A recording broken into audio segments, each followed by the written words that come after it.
أعوذ بالله من الشيطان الرجيم بسم الله الرحمن الرحيم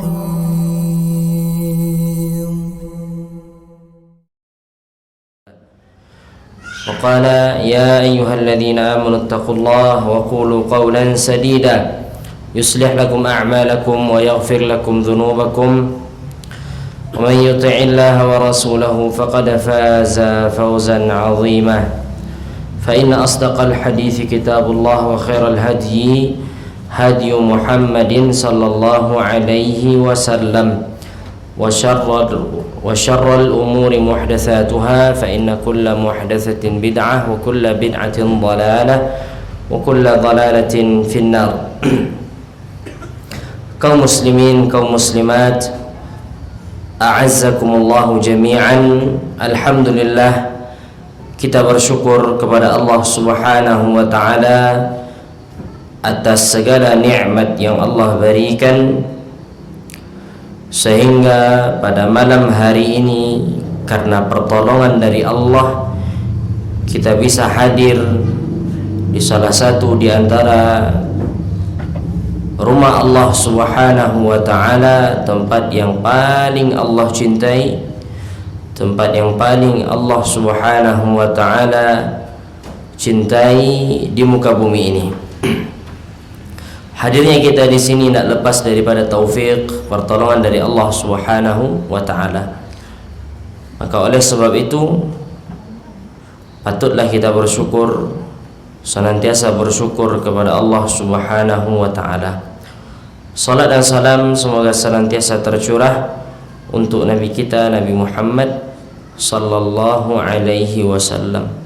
Allahumma salli ala Muhammad wa ala ali Muhammad. Kaum muslimin, kaum muslimat, rahimani wa rahimakumullah. Pada malam hari ini insyaallah ta'ala kita akan kembali melanjutkan pelajaran kita membahas kitab Al-Kabair yang dikarang oleh Al-Hafidh Al-Dhahabi rahimahullahu ta'ala. Sekarang kita masuk kepada dosa besar yang ke-50. Dosa besar yang ke-50, Al-Kabiratul Khamsun. Dikatakan oleh Imam Al-Dhahabi, dosa besar yang ke-50 adalah adhiyatul muslimina wa syatmuhum, mencela atau menyakiti kaum muslimin dan mencela mereka. Menyakiti kaum muslimin dan mencela mereka, maka ini termasuk daripada dosa besar. Maka tidak boleh bagi siapapun untuk menyakiti orang Islam. Tidak boleh bagi siapapun untuk mencela orang Islam. Karena Allah Subhanahu wa ta'ala mensifati orang-orang yang telah mencela orang Islam sebagai orang-orang yang mendapatkan dosa besar. Allah Subhanahu wa ta'ala berfirman dalam surat Al-Ahzab ayat yang ke-58. Ini dalil yang pertama yang dibawakan oleh Imam Al-Dhahabi rahimahullahu ta'ala. وَالَّذِينَ يُؤْذُونَ الْمُؤْمِنِينَ وَالْمُؤْمِنَاتِ بِغَيْرِ مَا اكْتَسَبُوا فَقَدِ احْتَمَلُوا بُهْتَانًا وَإِثْمًا مُبِينًا. Dan orang-orang yang menyakiti kaum mukminin, orang-orang yang beriman, laki-laki yang beriman dan perempuan yang beriman, bighairi maktasabu, dengan apa yang mereka tidak lakukan, faqad ihtamalu buhtanan wa itsman mubina, maka sungguh mereka telah membawa buhtan, tuduhan, wa itsman mubina, dan dosa yang sangat nyata. Kaum muslimin rahimani wa rahimakumullah, di dalam ayat yang mulia ini Allah Subhanahu wa ta'ala mengatakan, jikalau seseorang menuduh laki-laki beriman, wanita beriman dengan suatu tuduhan yang tidak ada pada diri mereka, berarti orang tersebut telah melakukan dosa yang nyata. Telah melakukan dosa yang nyata. Di zaman kita banyak tuduhan-tuduhan itu disematkan kepada orang-orang Islam. Banyak tuduhan-tuduhan itu disematkan kepada orang-orang yang berusaha untuk memurnikan akidahnya, mengikuti Nabi sallallahu alaihi wasallam. Maka orang-orang seperti ini dia telah melakukan dosa yang nyata. Seperti orang mengatakan, kalau seandainya rajin belajar agama nanti radikal. Ya, orang Islam itu intoleran, tidak bertoleransi, kata mereka. Macam-macam disematkan. Oh, orang Islam itu tidak amanah. Maka mereka telah menuduh orang Islam, padahal orang Islam berlepas diri daripada tuduhan tersebut. Maka musuh-musuh Islam itu akan senantiasa mencaci maki orang-orang yang beriman. Itu mesti, dan itu suatu kepastian. Ketika seseorang beriman kepada Allah, maka dia mesti siap untuk dicaci maki, siap dia untuk disakiti. Karena begitulah dari zaman ke zaman, masa ke masa demikian adanya. Tidaklah seseorang berusaha untuk memegang agama Allah, melainkan dia akan diuji.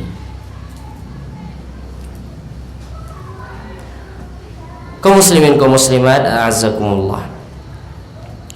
Maka kita saksikan sendiri bagaimana tuduhan-tuduhan itu dilayangkan kepada orang-orang Islam.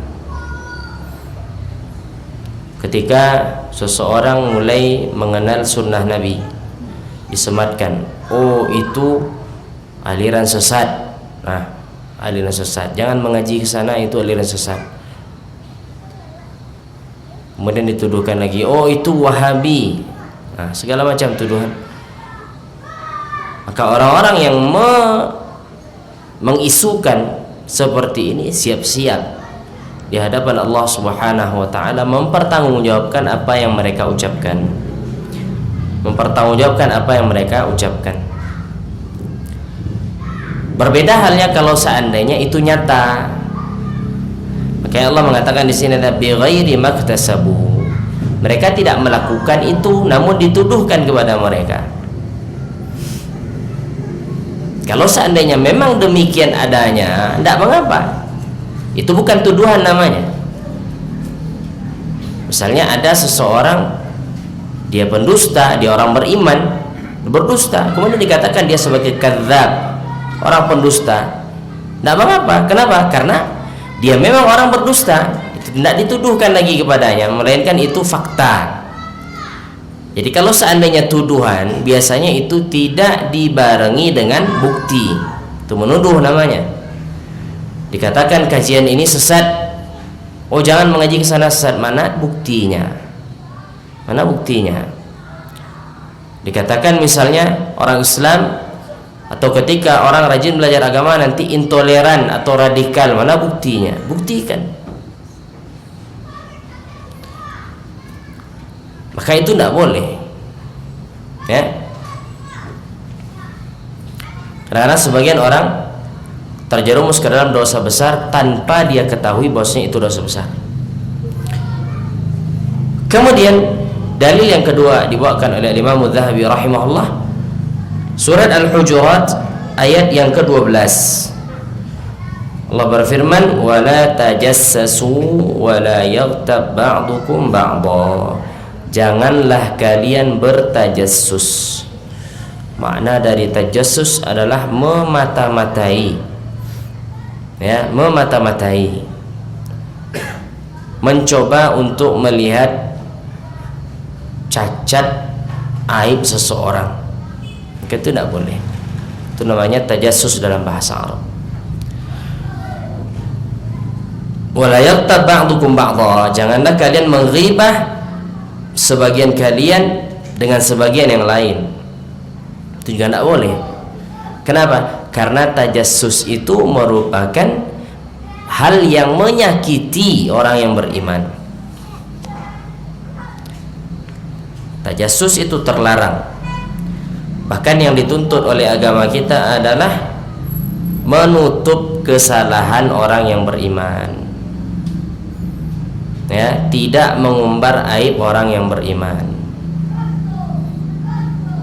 Nabi SAW mengatakan, man satara mu'minan satarahullahu yaumal qiyamah. Siapa yang menutup aib orang beriman, maka Allah akan menutup aibnya pada hari kiamat. Allah akan menutup aibnya pada hari kiamat. Maka ini mesti yang dilakukan. Kenapa? Karena pada membongkar aib orang yang beriman terdapat sesuatu yang menyakiti hati mereka, ya. Contohnya, dia pernah melakukan kesalahan di masa lampau. Dia telah berusaha untuk menutupi agar orang tidak tahu. Kemudian ada orang yang tidak suka dengannya, dia coba untuk gali-gali apa saja kesalahan dia di masa lampau, kemudian diumbar. Maka itu tidak boleh. Itu namanya tajassus. Beda hal Bapak dan Ibu yang dirahmati Allah, ketika kefasikan itu nyata, tidak perlu lagi memata-matai, jelas nampak, maka itu bukan tajassus namanya. Tajassus itu seseorang melakukan dosa, kemudian dia tutup dosanya itu, tidak mau dia orang lain tahu. Dia melakukan kesalahan, dia tutup kesalahannya itu, dia tidak mau orang lain tahu. Nah, ketika ada orang lain mencoba untuk menggali-gali aib orang tersebut, maka itu namanya tajassus dalam bahasa Arab, dalam istilah agama kita. Hal itu hal yang terlarang, ya. Hal itu hal yang terlarang, dilarang oleh Allah Subhanahu wa taala. Wala tajassasu, janganlah kalian bertajassus. Wala yaghtab ba'dukum ba'dha, dan janganlah kalian menghibah sebagian kalian dengan sebagian yang lain. Kemudian dalil yang berikutnya bawakan oleh Imam Mudzahabi, dalil yang ketiga, surat Al-Hujurat ayat yang ke-11. Allah berfirman, ya ayyuhalladzina amanu la yaskhar qaumun min qaumin. Wahai orang-orang yang beriman, janganlah sebagian kaum merendahkan sebagian yang lain. Asa an yakunu khairam minhum, bisa jadi kaum yang direndahkan lebih baik daripada yang merendahkan. Nah, ini kita tidak ada bedanya suku A dengan suku B, kaum A dengan kaum B, tidak ada bedanya. Justru perkara ini, ya, telah berlalu kita bahas. Apa? Perkara yang terlarang merupakan perkara jahiliyah adalah membanggakan kesukuannya, ya, fakhar, saling bangga dengan nasab. Itu tidak boleh, ya. Maka merendahkan suatu kaum, terlebih lagi dia orang beriman, semiskin-miskin orang beriman, dia lebih baik dibandingkan orang yang banyak harta namun tidak beriman. Nah, sulit-sulitnya hidup orang yang beriman, dia jauh lebih baik di mata Allah dibandingkan orang yang berkecukupan hidup di dunia. Maka jangan pernah merendahkan suatu kaum. Nah, masyarakat kita yang menjadi barometer atau penilaian terhadap suatu kaum adalah biasanya masalah duniawi. Ya. Maka ini terlarang dalam agama kita. Tidak boleh satu kaum merendahkan kaum yang lain. Bisa jadi kaum yang direndahkan ternyata lebih baik dibandingkan orang yang merendahkan.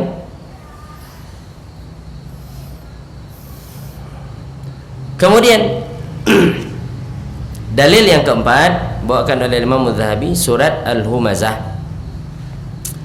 Allah berfirman, wailun likulli humazatin lumazah, celaka bagi setiap orang yang humazah dan lumazah.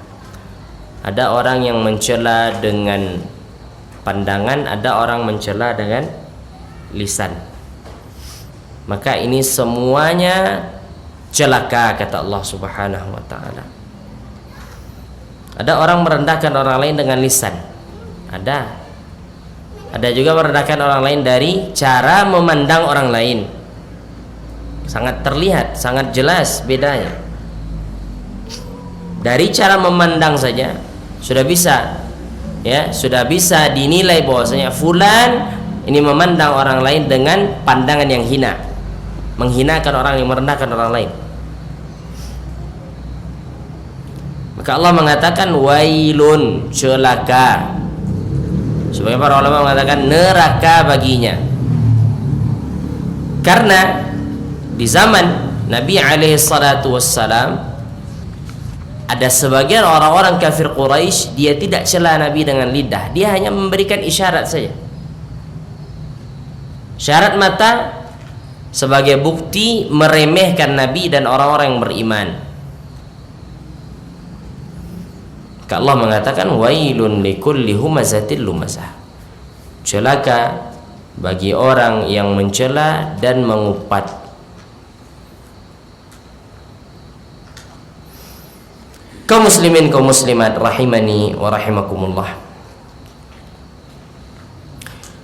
Nabi sallallahu alaihi wasallam bersabda, hadis ini hadis yang sahih dikeluarkan oleh Imam Al-Bukhari. Nabi mengatakan inna syarran nasi manzilatan indallah man wada'ahu nasu ittiqa'a fuhshihi. Sesungguhnya manusia yang paling buruk kedudukannya di sisi Allah adalah seseorang yang ditinggalkan oleh manusia karena takut keburukannya. Orang tidak mau bergaul dengan dia karena khawatir orang nanti kalau bergaul dengan dia, jangan-jangan nanti saya timpa keburukan dia, jangan-jangan nanti saya dizalimi, jangan-jangan nanti saya dicaci maki. Akhirnya orang tidak mau bergaul dengannya. Nah, itu orang yang paling buruk di sisi Allah Ta'ala. Manusia meninggalkannya karena lisannya yang tajam, ya, karena perbuatannya yang kasar, karena sikap yang tidak baik terhadap manusia. Akhirnya manusia tidak mau bergaul dengannya. Orang-orang takut, kalau seandainya bergaul dengan dia, jangan-jangan nanti saya dicela, jangan-jangan nanti saya dicaci maki, jangan-jangan nanti saya diribahi, jangan-jangan nanti aib saya dibongkar sama dia. Akhirnya manusia tidak mau berkawan dengannya. Maka itu orang yang paling buruk, paling buruk di sisi Allah Subhanahu wa ta'ala.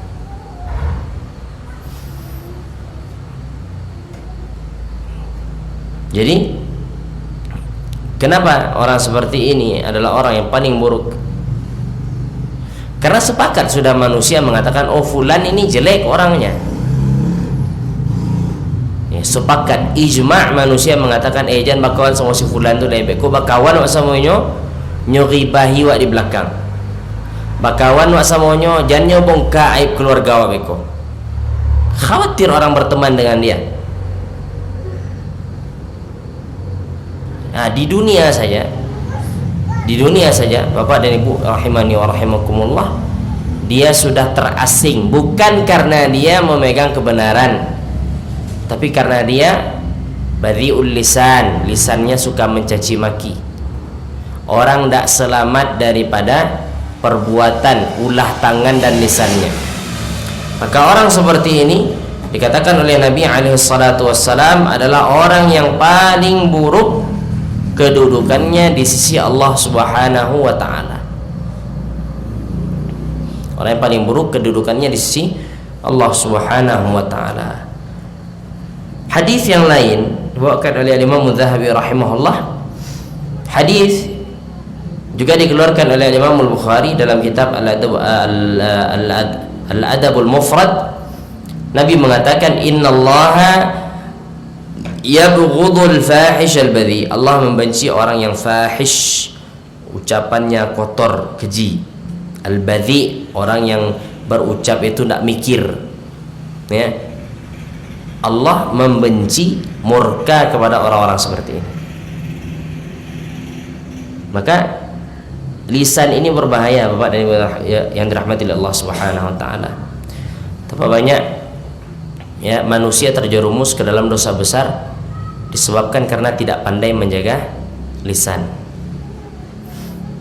Nah, sebagian kita seperti ini, ada kawan bercerita atau mengadu lah, mungkin hubungannya dengan istri, hubungannya dengan anak dia, hubungannya dengan orang tua dia, diceritakan. Kemudian kawan mengatakan, tolong disimpan ko rahasio, jangan disampaikan ke dan lain. Itu kan amanah. Apa yang terjadi? Yang mendengarkan sobok sama kawan, dia ceritakan lagi. Kemudian dikatakan pada kawannya, jangan disampaikan dan lain. Cukui antum saja nan tahu, cukui awak saya nan tahu, jangan sampaikan dan lain. Akhirnya apa? Seluruh kampung tahu masalah si fulan. Karena tadi tidak amanah, dosa besar telah menyakiti orang yang beriman. Ketika ada orang mengajak kita berbicara empat mata, kemudian dia mengatakan tolong jangan sampaikan ke yang lain, berarti itu amanah. Ketika disampaikan kepada yang lain berarti kita telah menyakiti orang tersebut. Dan ini sering terjadi. Ini sering terjadi. Nah, tiap disampaikan kepada orang yang mengatakan aku rasio, jangan disampaikan ke yang lain. Kau diceritakan pula kepada yang lain, katakan aku rasio, jangan sampaikan yang lain. Akhirnya apa? Semua orang tahu, nggak jadi rahasia lagi. Nah, itu banyak di masyarakat kita, banyak. Kadang-kadang ya hal seperti ini bukan hal yang terpuji. Dalam bahasa Arab namanya fudul. Fudul itu berusaha ingin tahu apa saja yang terjadi, itu tidak boleh. Ya, ingin tahu segala hal itu tidak boleh dalam agama kita, tidak boleh. Agama kita itu mengajarkan kepada kita untuk taghaful. Taghaful itu artinya cuek, ya, cuek. Kita bertetangga, kemudian dengar tetangga ya, atau kita dengar dari luar tangga, ada piring tabang tang. Itu jangan disampaikan pula ke orang lain. Simpan.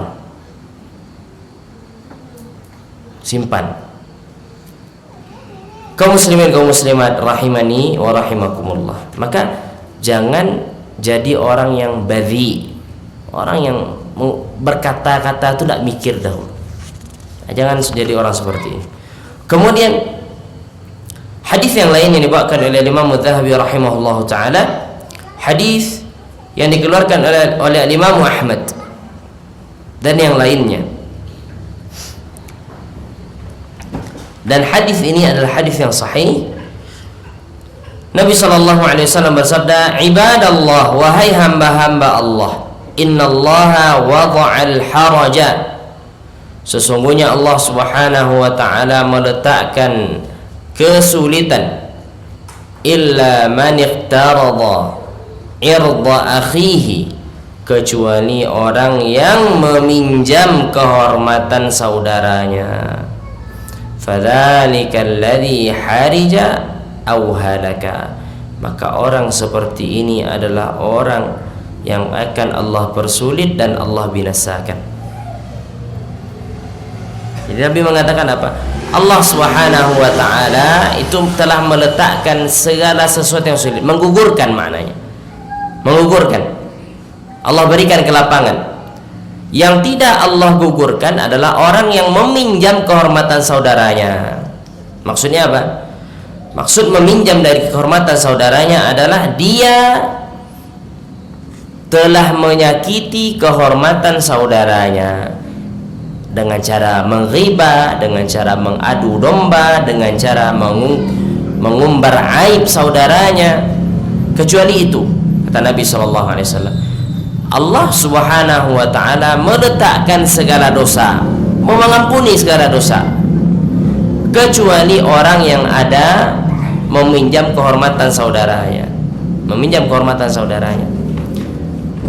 Bapak dan Ibu rahimani rahimakumullah, pernah kita bahas bahwasanya kehormatan manusia itu adalah hal yang paling berbahaya. Hal yang paling berbahaya. Kalau seandainya dia tidak ridha, maka sampai kapanpun, misalnya dia tidak ridha dan dia tidak maafkan, maka peluang untuk masuk surga itu sulit. Kenapa? Karena taubatnya belum sah. Belum sah. Makanya Nabi mengatakan orang yang tidak diampuni oleh Allah adalah orang yang meminjam kehormatan saudara, mencaci maki saudaranya, ya, menggibahi kehormatan saudaranya. Kemudian dalil yang berikutnya, Nabi mengatakan, hadis dikeluarkan oleh Imam Tirmidzi, Nabi mengatakan, al-muslimu 'alal muslimi haramun. Muslim atas muslim yang lain haram irduhu, kehormatannya. Makna haram di sini dimuliakan, ya, tidak boleh dihinakan, dimuliakan kehormatannya. Wa maluhu, hartanya, wa damuhu, dan darahnya. Wat taqwa, at-taqwa hahuna. Takwa itu di sini kata Nabi. Seraya Nabi menunjuk ke dada beliau. Kemudian Nabi mengatakan, bihasabi imri'in minasyarri an yahqira akhahul muslim. Maka cukuplah seseorang dikatakan melakukan keburukan ketika dia merendahkan saudaranya muslim. Ya, cukuplah seseorang dikatakan dia melakukan keburukan tatkala dia merendahkan saudaranya seorang muslim. Merendahkan. Ini dalil, ya, tentang tidak boleh kita untuk menyakiti orang Islam. Tidak boleh kita menyakiti orang Islam. Menyakiti orang Islam ini bisa jadi menyakiti kehormatan, menyakiti fisik dia, ya, mengambil hartanya, itu menyakiti juga. Maka itu tidak boleh, ya. Kemudian dalil yang lain dibawakan oleh Imam Az-Zahabi rahimahullah, hadis yang dikeluarkan oleh Imam Muslim. Nabi mengatakan, al-muslimu akhul muslim. Seorang muslim itu adalah saudara dari seorang muslim. La yadhlimuhu wa la yakhdhuluhu wa la yahqiruhu. Seorang muslim tidak boleh menzalimi seorang muslim, tidak boleh merendahkan seorang muslim, tidak boleh menghinakan seorang muslim. Tidak boleh. Asal dia muslim, maka dia wajib dijaga kehormatannya, dijaga darahnya, dijaga hartanya.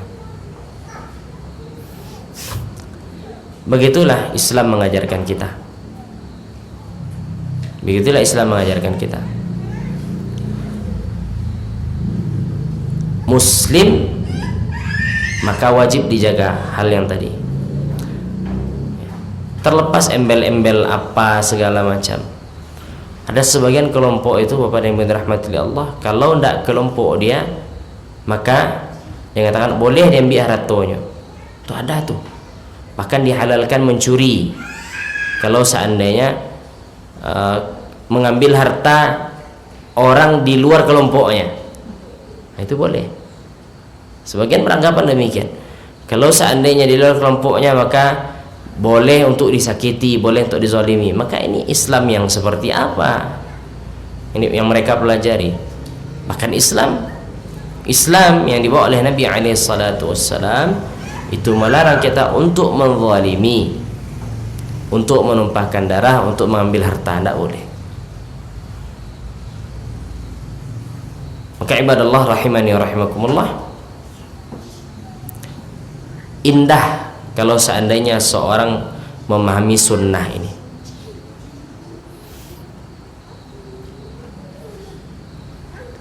Ya, luar biasa. Tapi kalau seandainya orang tidak memahami sunnah ini dengan benar, maka dia akan menghukumi manusia secara serampangan.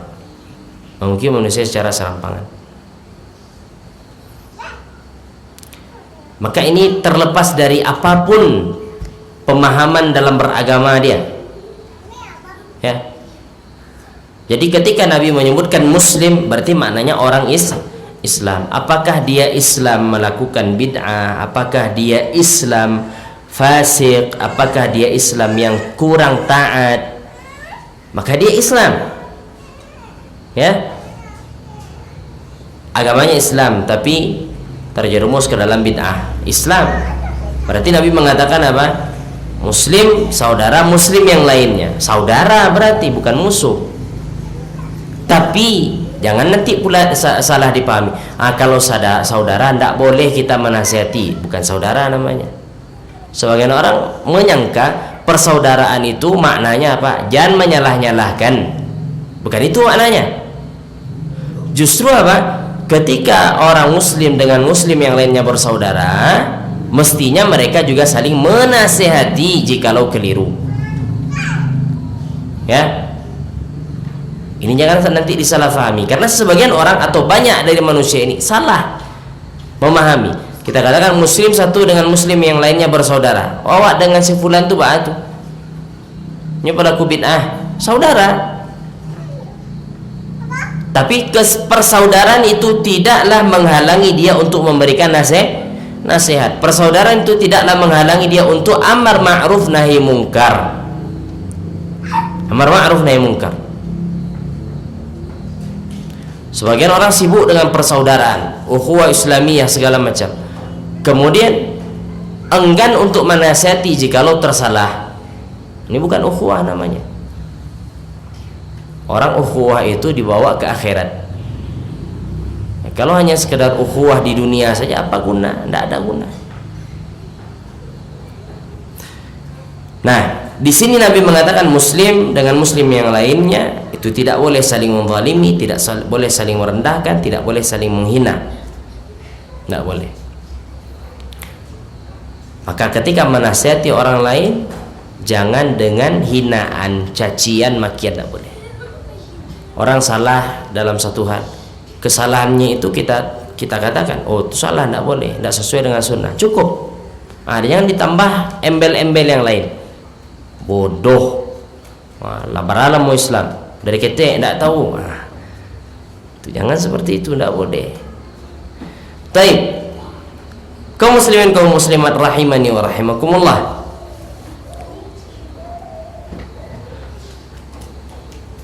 Dalil yang lain yang dibawakan oleh Imam Adz-Dzahabi rahimahullah adalah surat An-Nur ayat yang ke-19.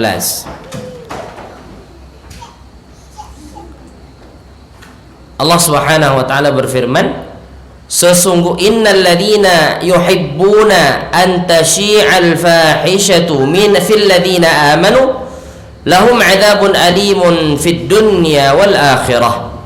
Sesungguhnya orang-orang yang senang tersebarnya al-fahishah, perbuatan keji pada orang-orang yang beriman, maka bagi mereka azab yang pedih di dunia dan di akhirat. Maknanya apa? Kalau seandainya ada orang beriman tergelincir, jangan merasa senang. Jangan kita merasa bahagia. Ada kawan salah kemudian kita bahagia, itu tidak boleh.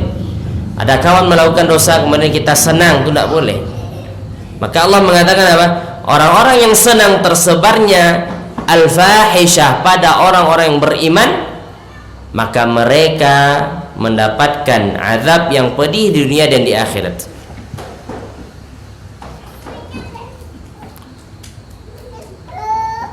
Senang mereka kalau seandainya orang Islam ini terjerumus kepada kesalahan. Wah, senang, bangga mereka. Itu yang nanti di framing, itu yang nanti diulang-ulang, itu nanti yang diisukan. Nggak boleh. Ketika ada orang yang beriman terjerumus ke dalam dosa, maka yang lain jangan bahagia. Kalau seandainya ada orang yang beriman melakukan kesalahan, yang lain jangan bahagia. Sebagian kita, Bapak dan Ibu dirahmati Allah, bahagia kalau seandainya ada orang melakukan maksiat, senang dia.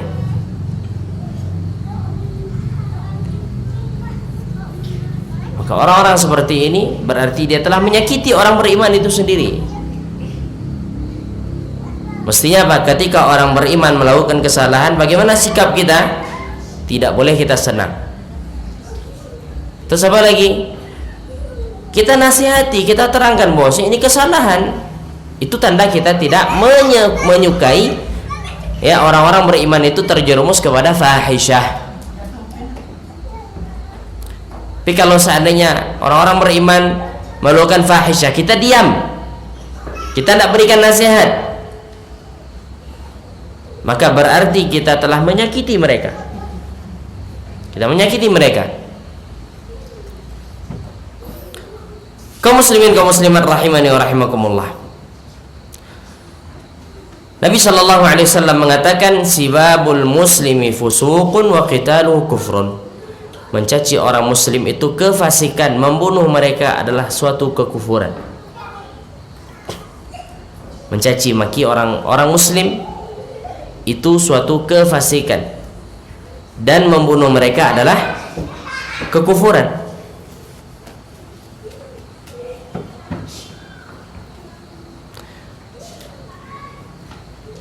Jadi ini lidah lagi, lisan. Ini lisan ini yang banyak memasukkan seorang ke dalam neraka Allah Subhanahu wa taala. Lisan. Karena Nabi sallallahu alaihi wasallam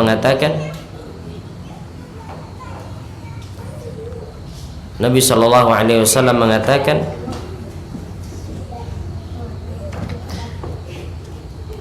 seseorang mengucapkan satu kalimat, la yulqi laha balan, dia tidak berfikir sebelum berucap, yahwi biha fi nari jahannam, maka dengan itu dia masuk ke dalam neraka jahannam. Dengan ulah apa? Lisan. Dia berbicara, tidak dia fikirkan. Dengan sebab itu dia masuk ke dalam neraka Allah. Bahkan Mu'adz radhiyallahu taala anhu mengatakan kepada Nabi sallallahu alaihi wasallam, ya Rasulullah, wahai Rasulullah, apakah kita berdosa, apakah kita dimasukkan ke neraka disebabkan lisan-lisan kita?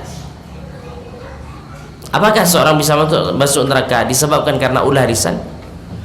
Maka Nabi sallallahu alaihi wasallam mengatakan, thaqilatka ummuka ya Mu'adz. Tidaklah kebanyakan manusia masuk dalam neraka kecuali hasil dari lisan mereka. Hasil dari lisan mereka. Maka manusia itu dia bisa menjaga lisan, bisa menjaga kemaluan, nah sudah hebat berarti. Karena yang banyak menyerumuskan manusia ke dalam neraka itu lisan dan kemaluan. Karena Nabi SAW mengatakan, siapa yang man yadmanu li ma baina lihyaihi wa ma baina fakhidaihi admanu lahul jannah. Siapa yang bisa menjamin, menjaga apa yang ada di antara kumis dan jenggotnya, lisannya, dan siapa yang bisa menjaga antara kedua pahanya, maka aku jamin dia bisa masuk ke dalam surga. Karena dua hal ini yang banyak menjerumuskan orang ke dalam neraka. Waliyadzubillah.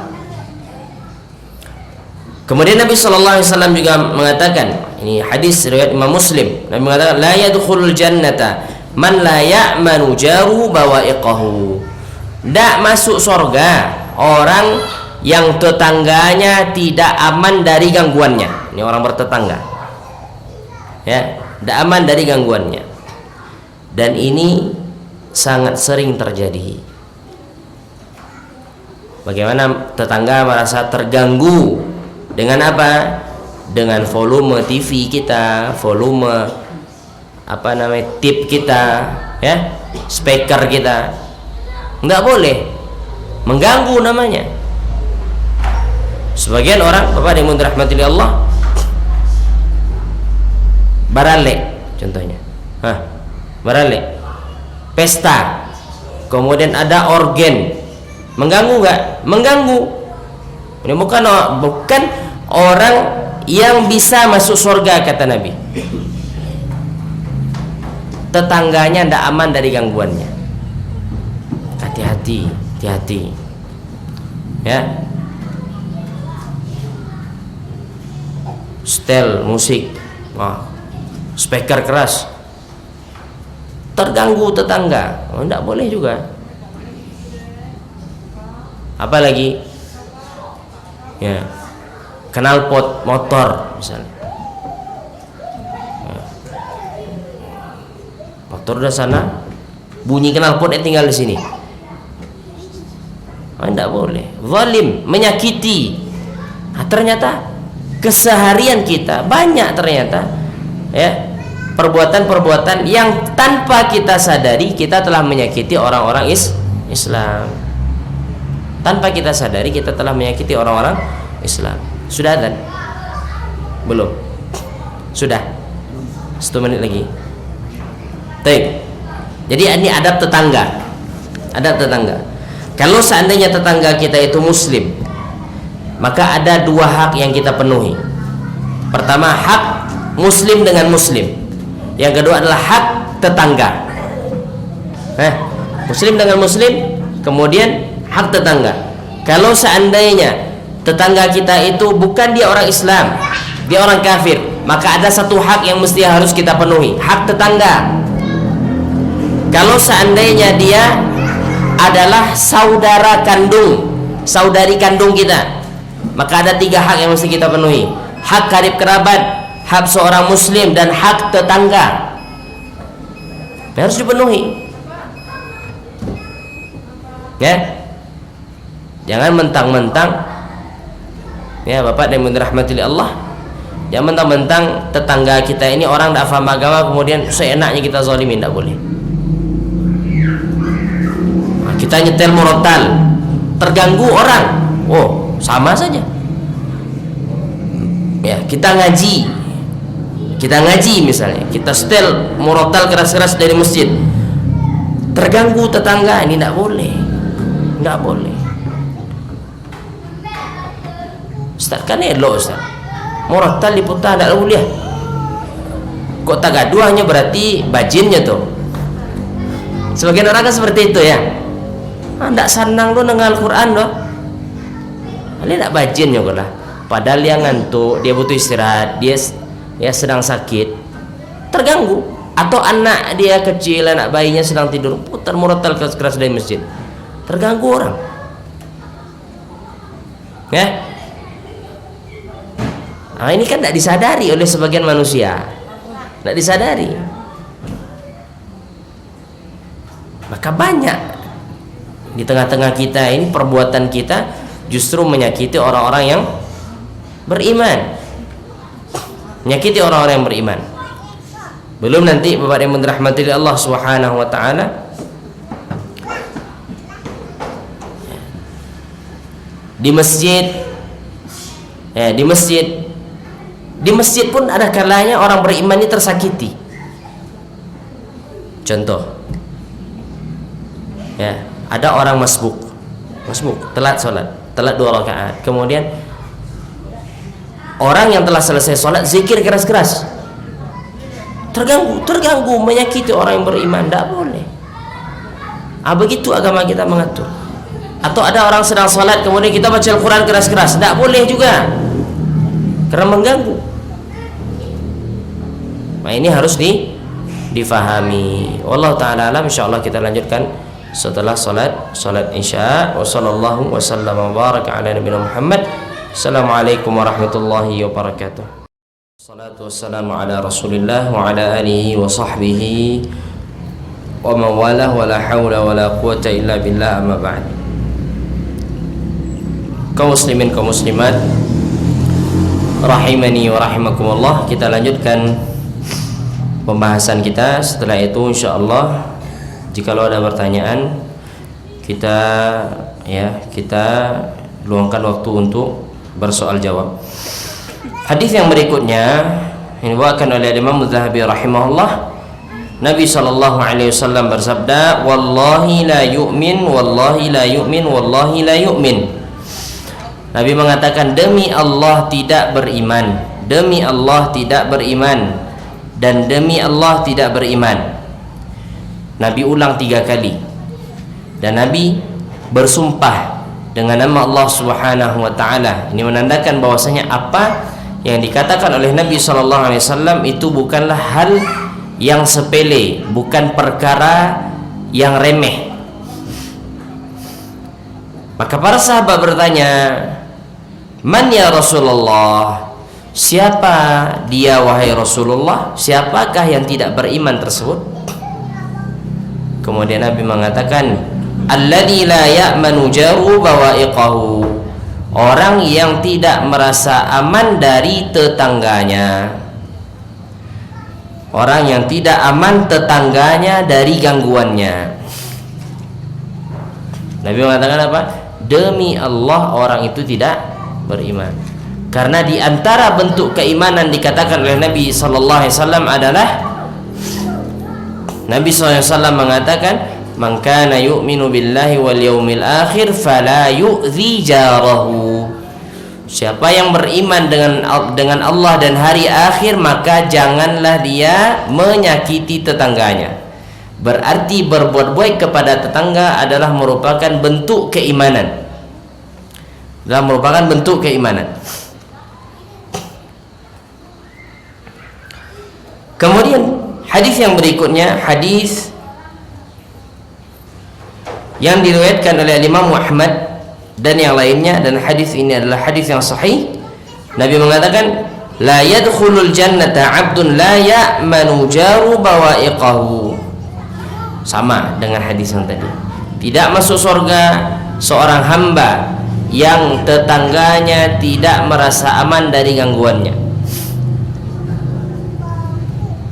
Maka Nabi sallallahu alaihi wasallam itu sangat memberikan perhatian khusus terhadap tetangga. Bahkan Jibril sallallahu alaihi wasallam itu mengatakan,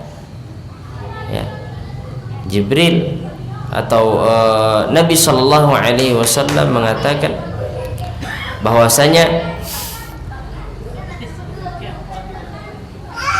Jibril alaihi salatu wassalam itu memberikan wasiat kepada Nabi agar berbuat baik dengan tetangga. Berbuat baik dengan tetangga. Kemudian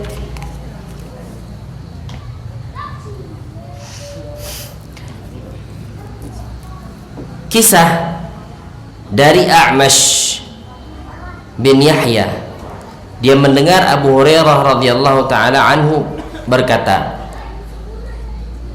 dikatakan, "Wahai Rasulullah, inna fulanah tusalli al-laila wa tasumun nahar." Sesungguhnya ada seorang wanita setiap malamnya dia salat malam, di siang harinya dia berpuasa. Wa fi lisaniha syai'un yu'dhi jiranaha. Sementara lisannya menyakiti tetangganya. Maka Nabi SAW mengatakan, la khaira fiha hiya finnar. Tidak ada kebaikan bagi orang tersebut, dia tempatnya di neraka. Bayangkan, salat malamnya tidak bermanfaat, puasa yang dia kerjakan siang hari tidak manfaat kalau seandainya dia menyakiti tetangga. Ini bukan main nih seorang wanita ini. Salat malam, kalau siang hari dia berpuasa, tapi apa? Lisannya menyakiti tetangga. Maka Nabi mengatakan, la khaira fiha, tidak ada baiknya wanita tersebut. Wanita itu bukan wanita yang baik. Hiya finnar, dia di dalam neraka, kata Nabi sallallahu alaihi wasallam. Ini menunjukkan apa? Menunjukkan hak tetangga itu jauh lebih besar. Ya. Hak tetangga itu jauh lebih besar dibandingkan apa? Seseorang salat malam, seseorang berpuasa. Sebagian para ulama mengatakan, kalau seandainya seseorang taat beribadah, mestinya itu tercerminkan pada tingkah laku. Berarti kalau seandainya dia tidak bisa jaga lisannya, berarti tidak ada guna ibadah yang dia kerjakan.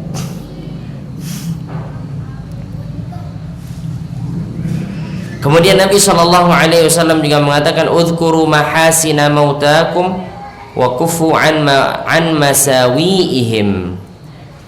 Kalau orang telah meninggal, sebut yang baik-baik dan berhentilah dari menyebut keburukan-keburukan si mayat. Hadis ini diriwayatkan oleh Imam Al-Hakim. Hadis ini diriwayatkan oleh Imam Al-Hakim.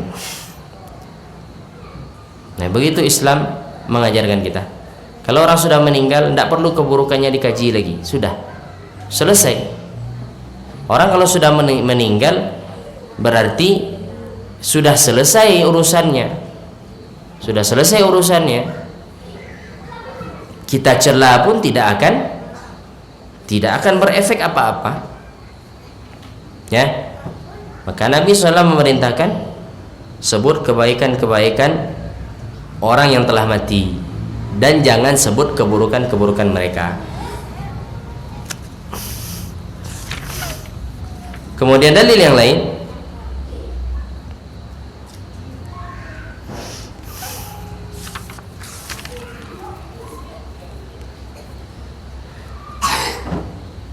Nabi SAW bersabda, sesungguhnya inna minal kabair syatmar rajuli walidayhi, merupakan dosa besar seorang mencela kedua orang tuanya. Para sahabat bertanya, "Wahai Rasulullah, bagaimana seorang anak mencela kedua orang tuanya?" Maka Nabi mengatakan, "Yasubbu abar rajul fa yasubbu abah." Dia cela ayah orang lain, maka orang lain itu mencela bapaknya. Dia cela ibu orang lain, maka orang lain itu mencela ibunya. Berarti dia telah mencela ibu dan bapaknya sendiri. Ini lisan lagi, dosa lisan. Ya. Dicela orang tua orang lain, kemudian orang lain tersebut balas mencela orang tua kita. Berarti sama saja kita mencela orang tua kita. Itu dikatakan oleh Nabi SAW. Kemudian dalil yang terakhir yang diriwayatkan oleh Imam Adz-Dzahabi rahimahullah, Nabi mengatakan, hadis riwayat Imam Bukhari, la tasubbul amwat, janganlah kalian mencela orang yang telah mati. Fa innahum qad afdhau ila ma qaddamu, karena mereka telah berpindah kepada apa yang telah mereka kerjakan. Maknanya apa? Mereka telah berpindah dari alam dunia ke akhirat, mempertanggungjawabkan apa yang mereka kerjakan. Maka jangan lagi dicela mereka. Jangan lagi dicela mereka.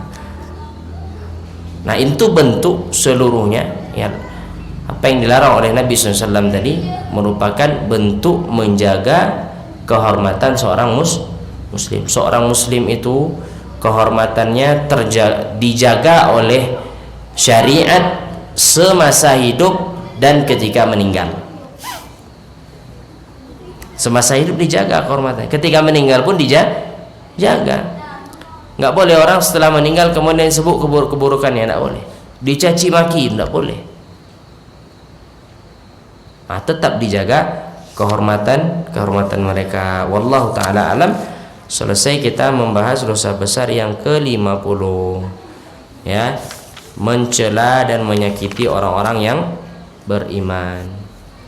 Ada yang mau ditanyakan Bapak dan Ibu? Silakan.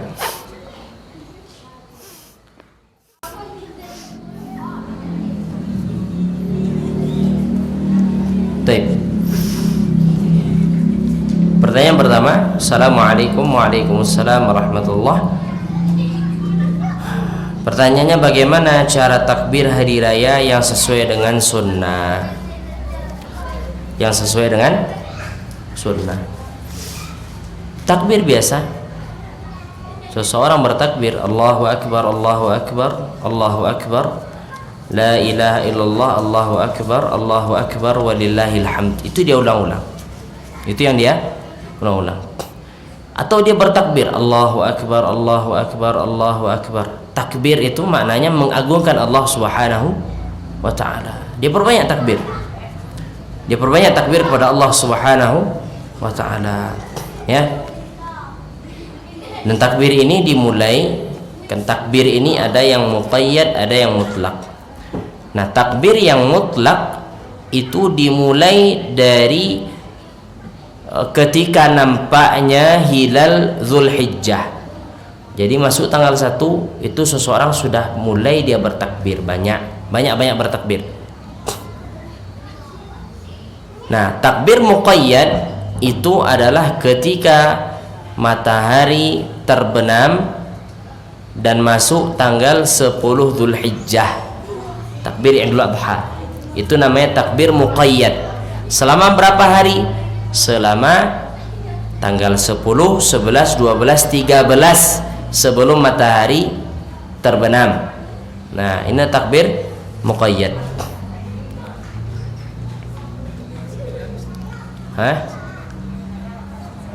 9 Zulhijjah masuk pada takbir mutlak.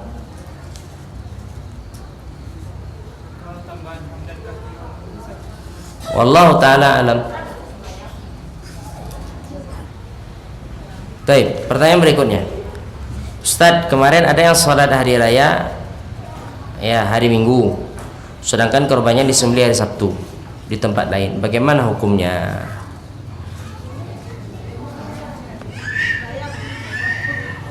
Rayonya Minggu, korbannya Sabtu. Ini kekeliruan. Berarti itu korbannya tidak sah. Korbannya tidak sah. Kenapa? Karena dia belum lagi berhari raya dan korbannya telah dia sembelih. Itu terjadi di masa Nabi SAW. Belum lagi selesai salat hari raya, ada salah seorang sahabat telah menyembelih hewan korbannya, saking semangatnya. Maka Nabi SAW mengatakan, sesungguhnya itu adalah daging sedekah, daging untuk dimakan saja, tidak ada nilai korban di situ. Karena Nabi mengatakan, cari gantinya kalau seandainya engkau ingin berkorban. Ya, itu balik Ustaz. Lah tadabiah petang tu orang. Nah, itulah memilih Sabtu dan Ahad itu pilihan. Ya.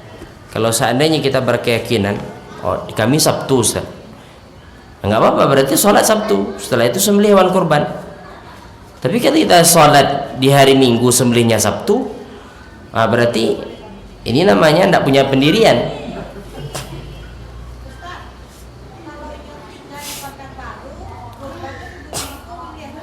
Boleh. Boleh dia kurban di sini. Boleh. Pekanbaru sama Sumatera Barat itu kan satu daerah tuh. Kecuali nya di Amerika hanya kurban di Bukit Sileh. Itu boleh dia berbeda harinya, tidak masalah. Tapi kalau seandainya sama-sama di Indonesia, maka tetap itu hukum berlaku tadi, tidak boleh lagi berbeda. Bisa difahami, Bu? Ya. Atau misalnya ibu di Bukit Sileh raya hari Minggu, kemudian kurbannya dikirimkan ke Arab Saudi, orang Sabtu situ raya disembelih, boleh, sah kurbannya, sah kurbannya. Tapi kalau seandainya ibu atau orang Pekanbaru dia kurban di sini, ya kan, dia berhari raya hari Minggu, di sini orang Sabtu disembelih sama orang itu, tidak sah kurbannya, karena dia masih dalam satu daerah, satu wilayah. Berbeda hal kalau seandainya korbannya dioper misalnya ke Palestina, ke daerah Timur Tengah, itu sah, ya, walaupun kita berbeda hari rayanya. Ya, kita misalnya Ahad, mereka Sabtu, itu sah saja. Tapi kalau seandainya sama-sama satu daerah, itu tidak boleh. Wallahu taala alam.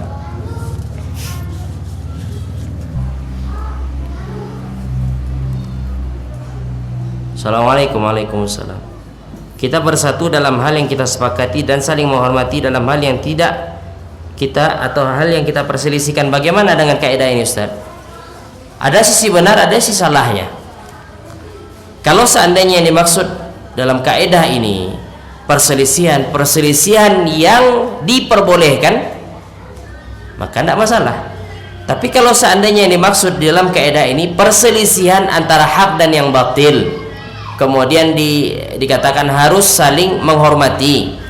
Ada orang pergi kuburan doa-doa, kemudian katakan oh harus saling menghormati. Tidak boleh ini. Ya. Jadi kaidah ini ada sisi benarnya, ada sisi salahnya. Kalau sisi benarnya, kita bersatu dalam hal yang kita sepakati dan saling menghormati dalam hal yang kita perselisihkan. Jikalau perselisihan itu masih berkisar antara Al-Quran dan Sunnah, maka boleh, tidak masalah. Tapi jikalau perselisihan itu tidaklah dilandasi berdasarkan Al-Quran dan Sunnah, maka itu perselisihan yang tercela. Dalam bahasa Arab ada istilah khilaf dengan ikhtilaf. Ada khilaf, ada ikhtilaf. Kalau dikatakan khilaf, artinya apa? Itu tercela, tidak boleh. Kalau dikatakan ikhtilaf, maka itu ikhtilaf yang bersumber dari istinbat dalil. Ya, namanya ikhtilaf. Ikhtilaf itu tidak mengantarkan kepada perpecahan. Khilaf mengantarkan kepada perpecahan. Dua hal yang berbeda. Ada namanya khilaf, ada namanya ikhtilaf. Ya, kalau khilaf itu mengantarkan kepada perpecahan. Kalau ikhtilaf tidak mengantarkan kepada perpecahan. Maka para ulama itu mereka ikhtilaf, bukan khilaf. Ya, mereka ikhtilaf, berbeda, berselisih pendapat. Tapi kalau seandainya kaidah ini dipakai, apapun yang yang diperselisihkan, segala yang diperselisihkanlah. Kita tidak setuju dengan, atau kita mengatakan berdoa di kuburan, minta-minta kepada mayat itu kesyirikan. Kemudian orang mengatakan, oh tidak boleh, ya saling menghormati saja. Ya, saling menghormati. Kita katakan tidak bisa. Ini harus ada amar ma'ruf nahi mungkar. Maka kaidah ini ya ada benarnya, ada salahnya, tergantung bagaimana kita memposisikan kaidah ini.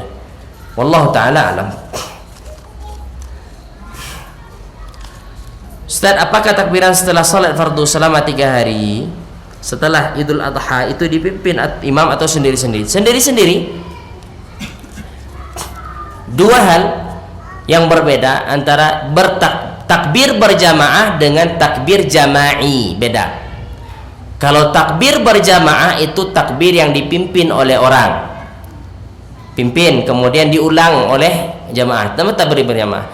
Kalau takbir jama'i artinya apa? Sama-sama bertakbir, sama-sama bertakbir, imam bertakbir, makmum pun bertakbir, walaupun nanti ada kesamaan,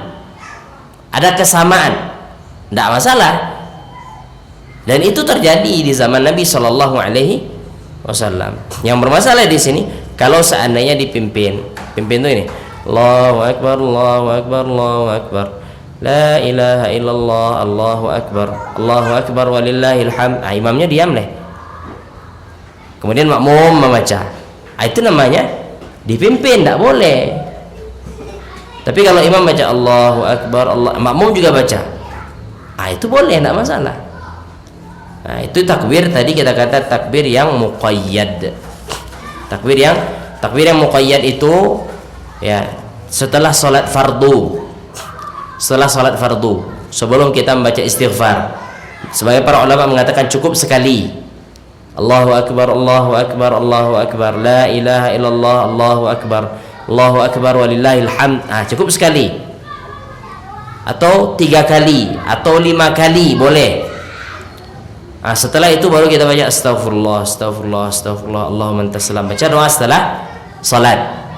Itu namanya takbir muqayyad. Kapan dibaca? Setelah selesai salat fardu. Tapi ingat, tidak dipimpin. Tidak dipimpin. Berarti baca sendiri-sendiri. Baca sendiri-sendiri. Wallahu taala a'lam.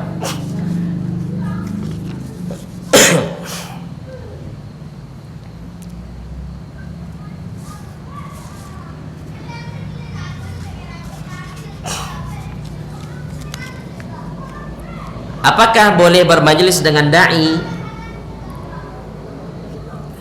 Tidak, atau belum bisa, atau belum lancar bahasa Arab? Apakah termasuk tanda-tanda atau ciri-ciri ruwaibidah? Baik. Sifat ideal bagi seorang dai adalah dia menguasai bahasa Arab. Ini sifat ideal. Kenapa?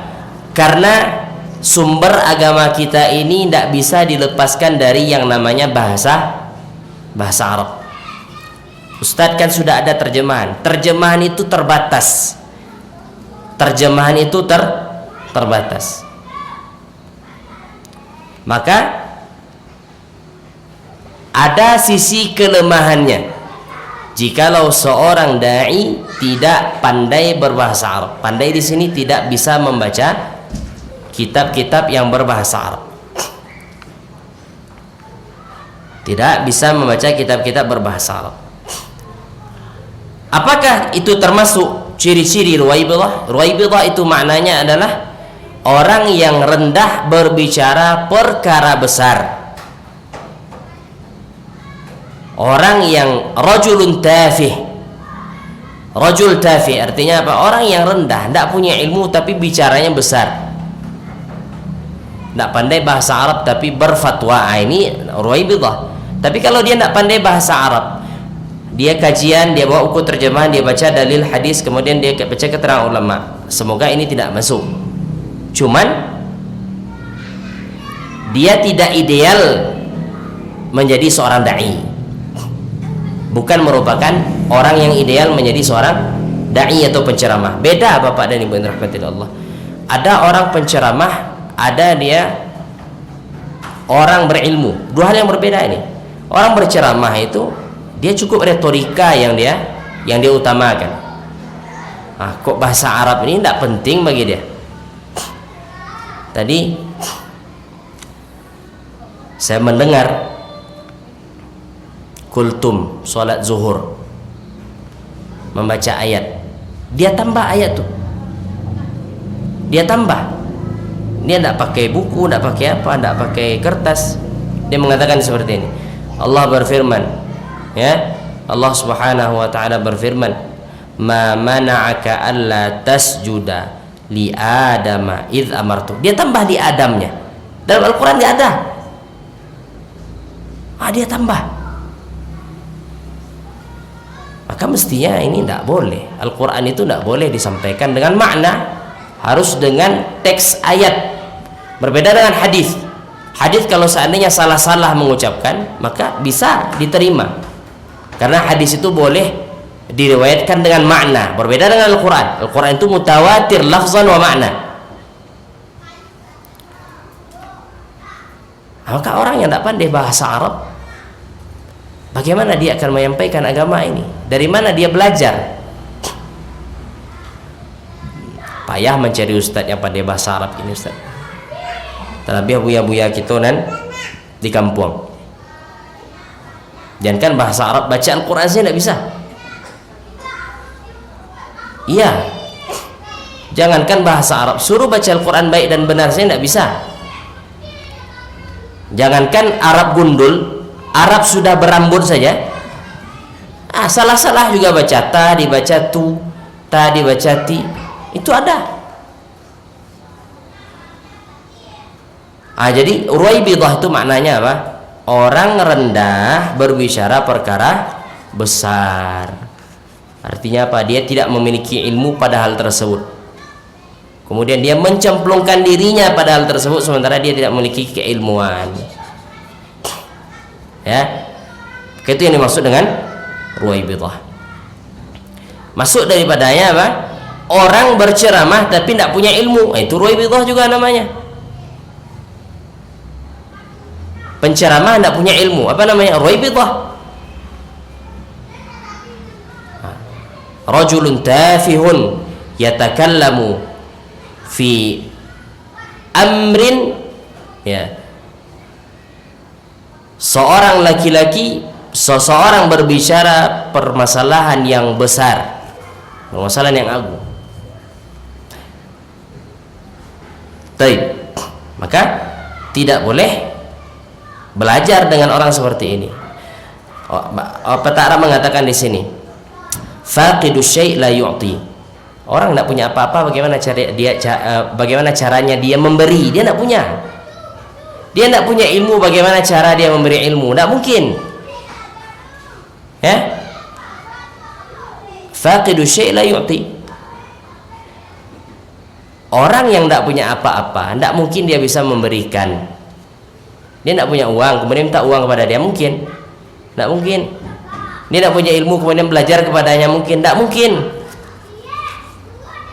Ya, maka idealnya demikian. Seorang guru, seorang pendidik agama itu hendaknya mereka faham bahasa Arab.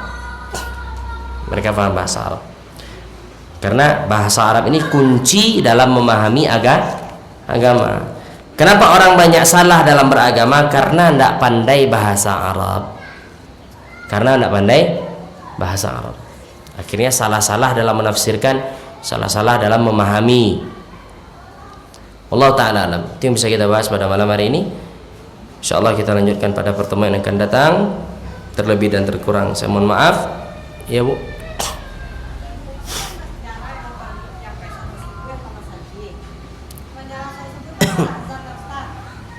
Ya.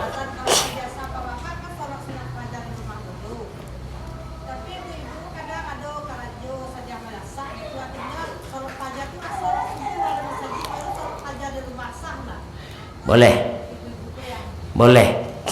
Salat sunnah fajar itu setelah azan. Bukan sebelum azan subuh. Setelah azan subuh, ya.